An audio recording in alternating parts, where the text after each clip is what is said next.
원지를 이제 용어 설명을 좀 이제 배우고 갈 것 같아요. 용어 설명은 뭐 수업은 이런 식으로 갈 거고요.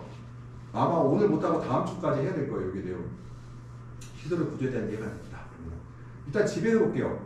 집이라는 일단 지붕이 있고 비를 막아주셔야 될 거 아니에요. 그래서 지붕이 있으려면 기둥이 있어야 되고 뭐가 있어야 돼요? 기초가 있어야 되겠죠. 이게 우리가 일단 지붕을 씌우게 되면은 기초가 있고요. 이런 식으로 지어지고 그 다음에 뭐가 있어야 돼요? 창이 있어야 되고 그 다음에 우리가 햇빛으로 창을 만들어주기도 하고 문을 만들어야 되고 일단 기본 된 거잖아요. 그 다음에 뭐가 있을까요? 집을 지었는데 우리가 흑해질 수 없어요. 왜냐면 지붕이 수평이기 때문에 눈이라도 쌓이게 되면 묻어질 거 아니에요. 그러니까 어떻게 돼? 지붕을 삼각형 구조로 만들죠.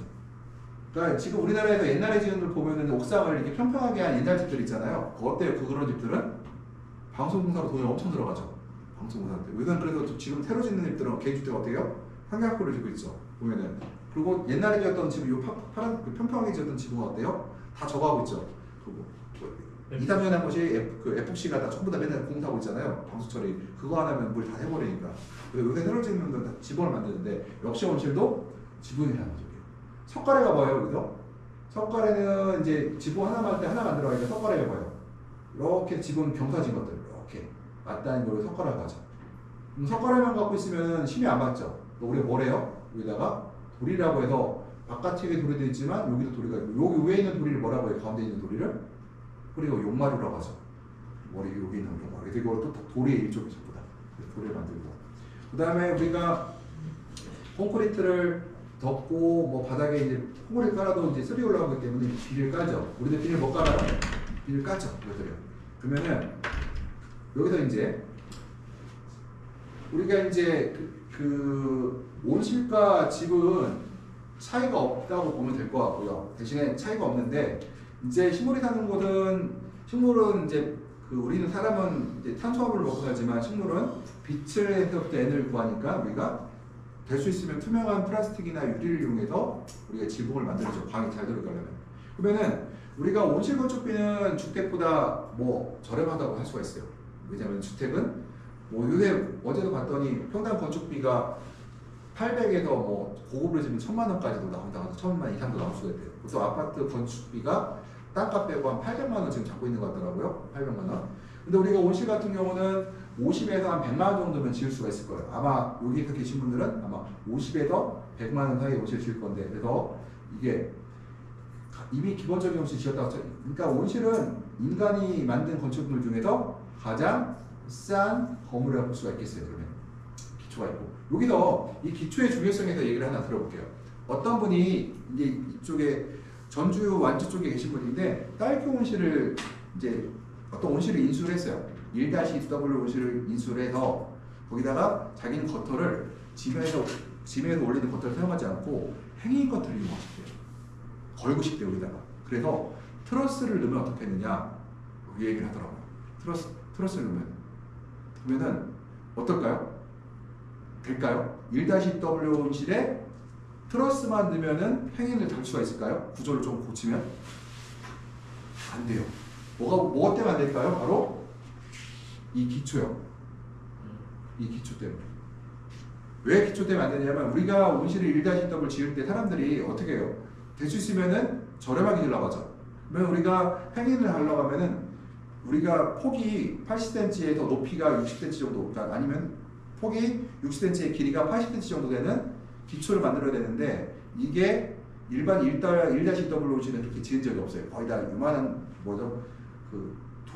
뭐라고 하죠? 바켓스만한 정도의 그 정도 구성입하고 하는 경우가 많거든요. 어떤 경우는 시공할 때 잘 보셔야 되는데 어떤 업자들은 거기에 철사도 안 집어넣어요. 철사 집어넣으면 일이 많아지잖아요. 인건비 들어가니까 그냥 거기다 콘크리트만 붓는 경우도 상당히 많아요. 그러면 힘을 못 받게 되겠죠. 실제로는. 그래서 앞으로 혹시라도 온실을 지으시게 되면은 그 기초할 때 철사가 들어가는 게 여기 철사 이렇게 작은 거 들어가는 거 있잖아요. 이거 제가 뭐 봤어요. 실제로 딱 봤더니 이렇게 제 거 아니고 옆에 방호석으로 이렇게 보니까 점심 먹고 운동하러 지나가다 보니까 땅을 파놨는데 보니까 이 철사 만들어 놓은 상태에서 나중에 레몬콘차가 거의 붙고 있더라고요. 그래서 제가 그거를 센터도 얘기했는데 그냥 넘어간 것 같더라고요. 만약 그거 저기 이거는 그 일이 되면은 다 뜯어내고 다시 해야 되거든. 이거를 다 파내고 다시. 근데 아무튼 이게서 기초가 그래서 이게 생각보다 굉장히 중요해요. 기초의 문제에 대해서 얘기를 할 때 그 기초 신경을 잘 쓰시라. 이거 지방치나 긁어서 발생하라고 이거들요. 그리고 온실의 구조에서 볼 때 하중이 있고요. 응력과 인장력이 있어요. 하중은 뭐예요? 뭐일까요? 수직으로 가해지는 힘, 무게가 되겠죠. 예를 들어서 내가 온실을 짓는데 기둥을 설정하는데 여기 보면은 여기 폭이 얼마짜리 여기 기둥 하나 사이가 몇 미터죠? 12미터죠. 그럼 여기 12미터가 저거 11m짜리 하고요. 일반적으로 보면 8m짜리 온실하고 이 기둥의 두께가 어떨까요? 여기가 훨씬 커요. 두껍고. 왜 그래요? 12m의 무게를 우리가 버텨야 되잖아요. 8m보다 어때요? 무게가 3분의 1이 증가했죠. 그러니까 어떻게 해요? 굴조가 더 구석에 들어가죠. 그러니까 온실이 비싸질 수밖에 없어요. 저거는. 근데 우리가 그럼 하중을 버티기 위해서 기둥이 커진 거죠. 그 다음에 이제 풍력 하중이에요. 바람이 이제 불 거 아니에요. 옆으로요. 바람이 불게 되면은 바람에 의해서 우리가 수평 하중이 생기겠죠. 흔들리는 거에 발생하겠죠. 그런 걸 막기 위해서 우리가 뭐라 할까요? 우리 와이어도 걸어놨죠. 보면은 이렇게 해서 보면은 이따가 그 기둥과 기둥 사이에 그 와이어로 이렇게 굵은 와이어를 이렇게 걸쳐놓은 게 있을 거예요. 대각선으로요. 이런 것들이 뭘까요? 바로 수평 하중을 견디기 위해서 우리가 만들어 놓은 거거든요. 이것들이요.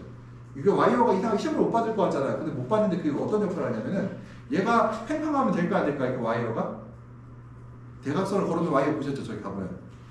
왜 그 뺑뺑해야 될까요? 약간 이렇게 당겼을 때 여유가 있어야 될까요?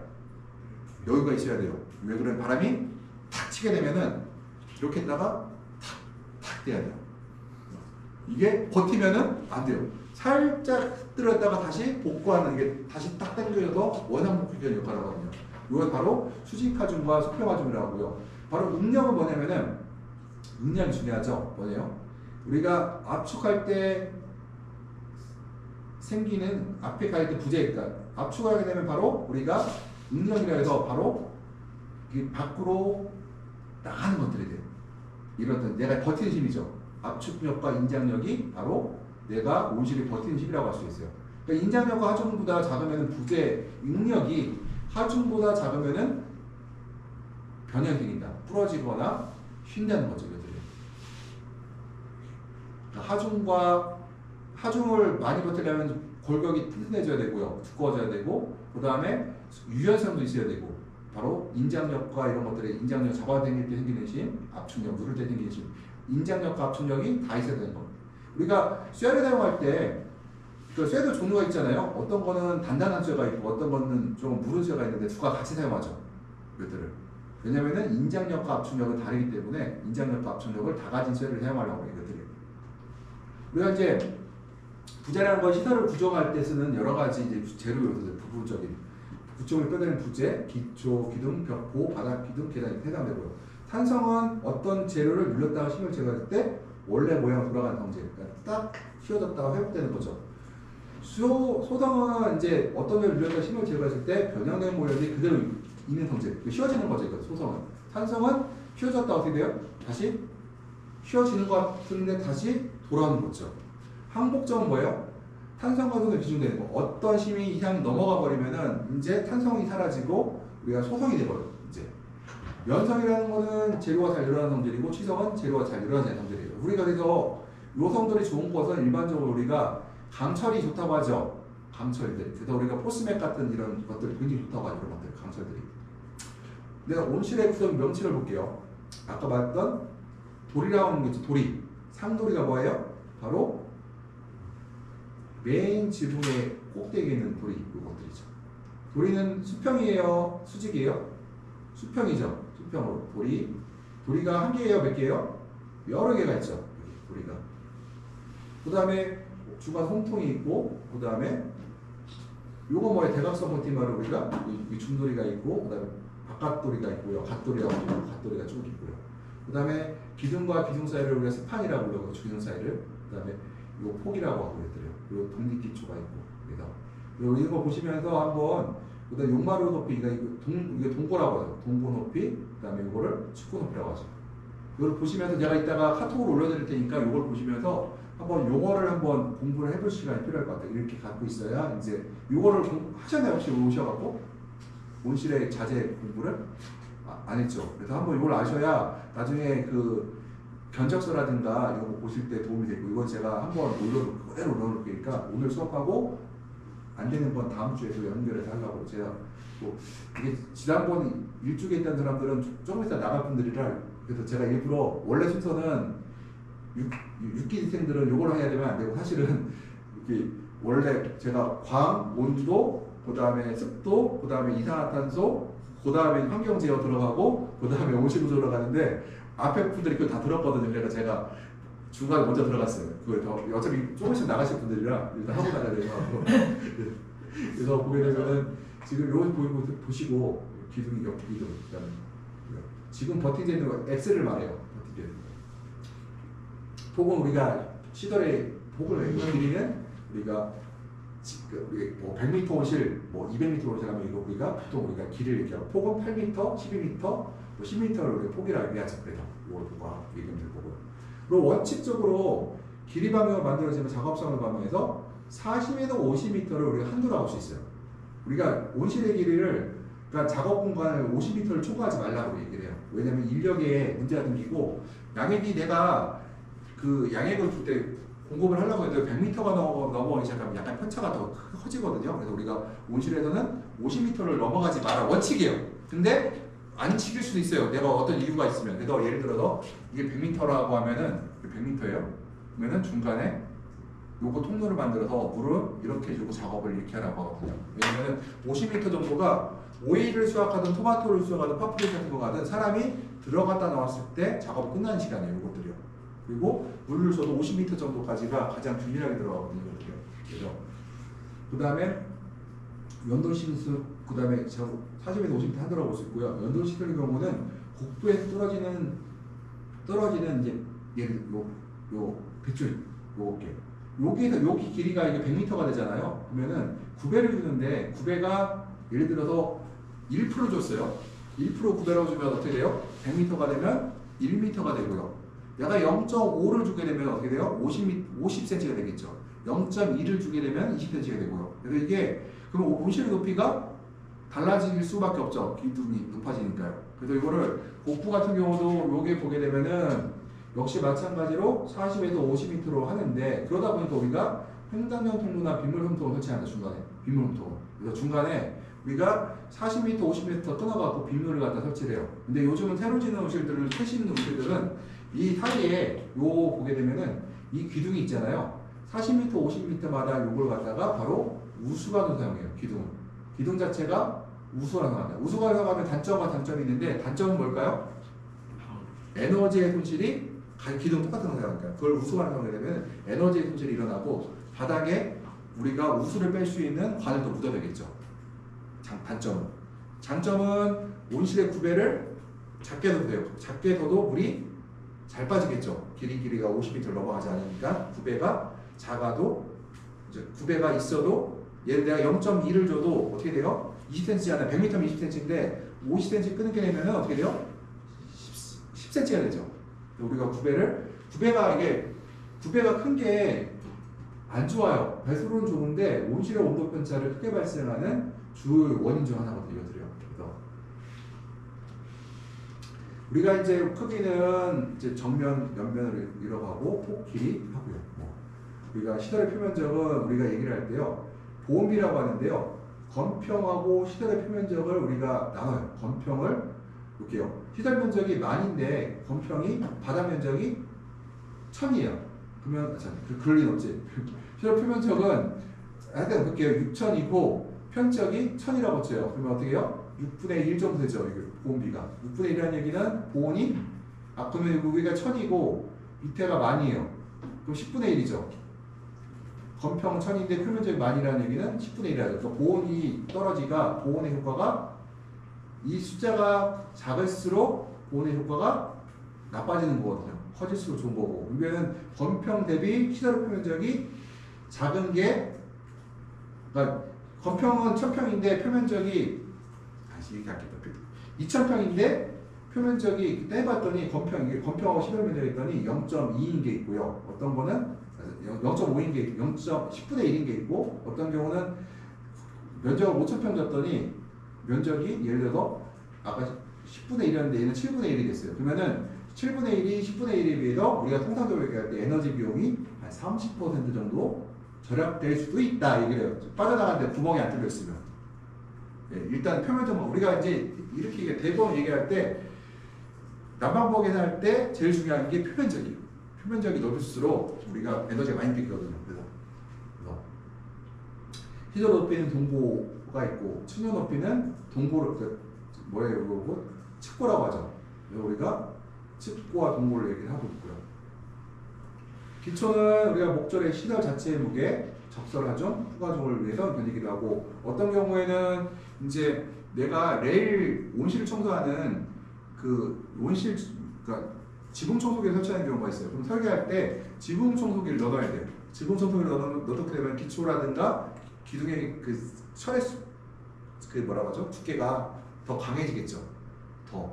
이런 것들을 보게 되면 온실을 나중에 설계할 때 이게 들어갈 수가 있고요. 필요에 따라 여러 가지 상황에 기초용 자갈을 활용해 기반을 튼튼히 하고 자갈 성분 다진 후에 콘크리트를 마감하고요. 지방에 따라서 자갈 대신 콘크리트 갱목으로 사이에 매설하기도 하고요. 어떤 것이나 바람이 올 때는 시설을 바람 아래쪽으로 비스듬하게 올리는 것처럼 기초 부분이 빠지거나 넘어지지 않도록 하고요. 근데 여기서 중요한 게 콘크리트 갱목이라고 되어 있잖아요. 지금 콘크리트 갱목보다 더 좋은 게 나무 갱목이에요. 나무로 만든 게 나무 파일을 박는 게 더 좋거든요.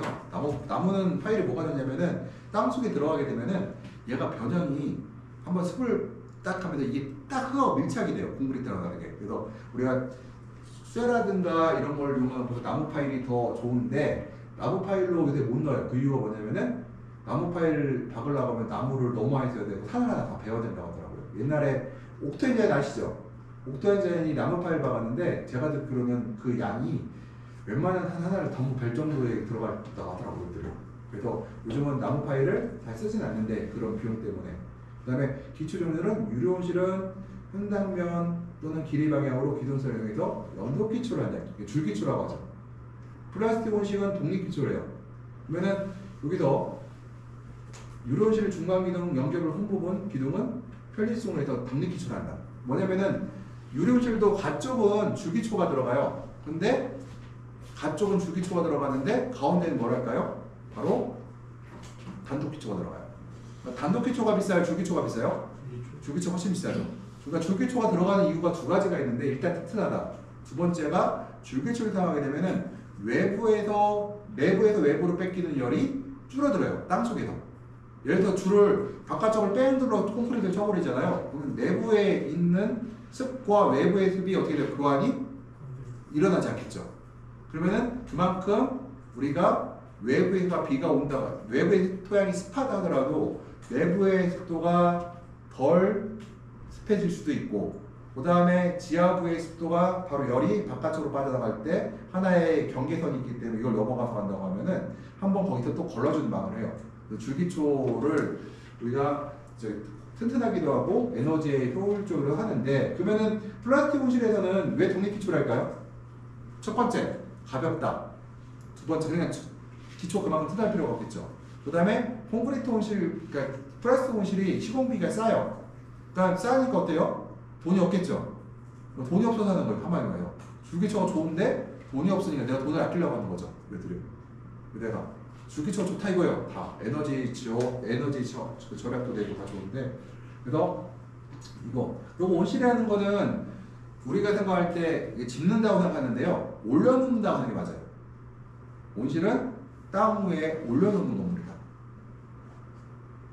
그러니까 기초를 갖다가 유료온실을 저도 어떻게 해요? 땅을 뭐 몇 미터 파고 기초를 안 하죠. 물론 간척지네요. 일반적인 이런 데서는 보통 80cm 정도 파고 콘크리트 묻어버리거든요. 예. 뭐 일반 주택처럼 땅을 2, 3m 따갖고 그 안에서 바닥공사해서 올라오진 않아요. 그러니까 유료온실은 우리가 온실이라는 거는 그러니까 흔히 말해서 뭐라고 유료온실 같은 경우 당연히 뭐 약할까요? 지진이 약하겠죠. 당연히. 그래서 약하겠죠. 이것들이 내진 시설이 안 돼 있으니까. 그래서 보통 미국, 일본 같이 지진이 많은 데서는 유리온실 안 짓고 불소수주로 짓고요. 우리나라나 북유럽 같이 유럽국가 같이 지지 없는 나라에서는 유리로 많이 쳐요. 왜냐면 유리가 단열성이 더 좋거든요. 불소보다. 그래서 생각할 때 시공비는 불소나 유리나 똑같은데 우리가 지진이 몇 명 없기 때문에 우리는 보통 저기 유리로 짓고, 왜냐면 유지 관리비라든가 난방비가 훨씬 적게 들어가는 거거든요.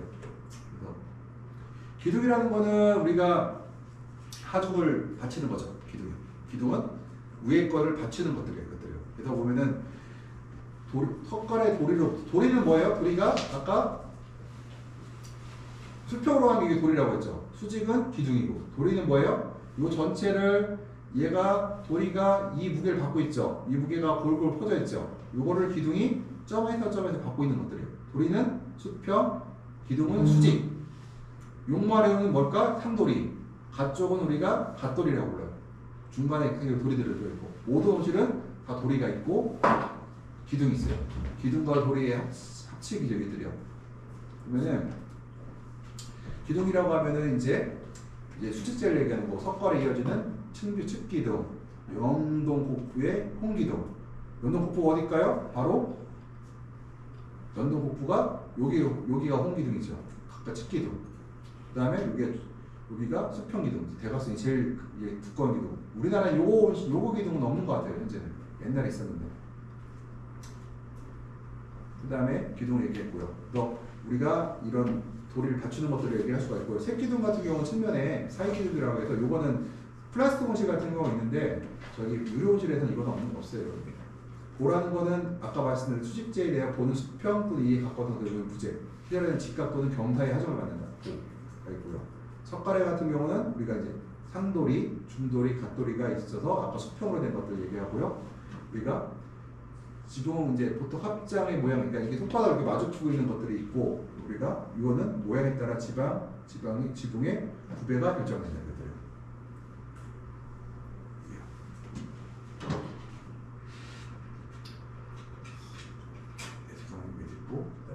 도리라는 거는 이게 들보라고 하죠. 이제 그래서 수평으로 해서 지붕을 지지하는 구조체. 아까 석가래는 뭐예요? 요게 석가래, 요게 보제, 요 기둥을 만드는 것들이 석가래의 것들이요. 그래서 이게 요걸 만드는 것들, 요 지붕을 만드는 것들이 석가래고, 이걸 보충해주는 게 이제 보가 되고, 요게 도리가 되고요. 뭐 상돌이라고 해서 이제 용마루라고 하는 것도 있고, 처마마리 그래서 이 보가 있고요. 보통 우리 중돌이 같은 경우는 또 80cm 정도를 사용해요. 플라스틱 온실에서. 유리 온실은 아니겠죠. 이거 없죠. 유리 온실은 없고, 저기 측면이 있고 측벽이 있고요.